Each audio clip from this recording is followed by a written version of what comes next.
Alors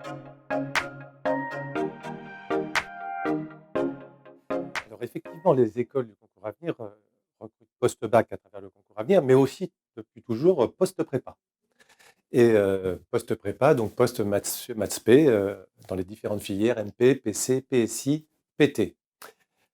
Jusqu'ici, jusqu'en 2019, donc ces écoles recrutaient à travers la banque d'épreuves communes E3A, qui va être transformée à partir de 2020 par un rapprochement avec la banque CCINP, donc les concours communs des instituts nationaux polytechniques, avec une mutualisation d'épreuves, de sorte que un candidat pourra être candidat à l'ensemble des écoles CCINP et à l'ensemble des écoles E3A en effectuant une seule semaine d'épreuves, hein, certaines épreuves spécifiques CCNP, d'autres épreuves spécifiques E3A, mais enfin, des épreuves de français, les épreuves de langue et une épreuve scientifique communes aux deux concours.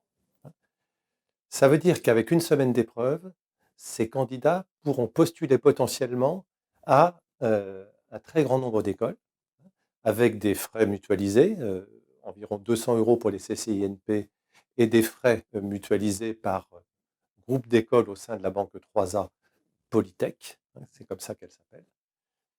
Et, et à travers cette semaine d'épreuves, donc c'est l'accès à la moitié de l'ensemble des places en école d'ingénieur post-prépa qui sera offerte aux candidats.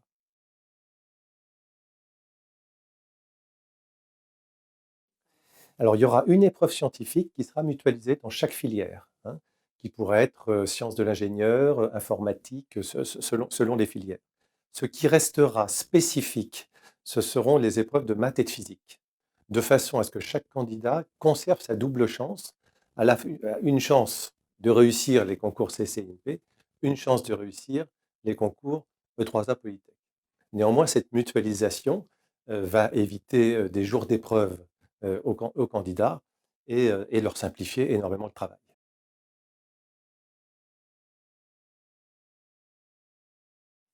Alors, il faudra, pour candidater aux écoles d'avenir prépa, donc 6 écoles sur les 8 du concours Avenir, car 2 autres écoles, l'EPF et le ISTI, recrutent sur d'autres concours.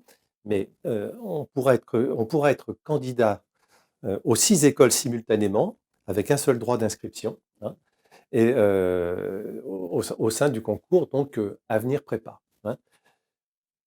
On sait bien que les élèves de prépa n'ont pas toujours le temps pendant leurs études et avant les concours de choisir et de se renseigner en profondeur sur les écoles. Et donc, à travers cette mutualisation, ils opéreront des épreuves qui leur permettront d'être candidats à toutes les écoles et ils pourront choisir calmement, au moment des oraux, qui seront spécifiques à chaque école, l'école dans laquelle ils pourront finalement intégrer.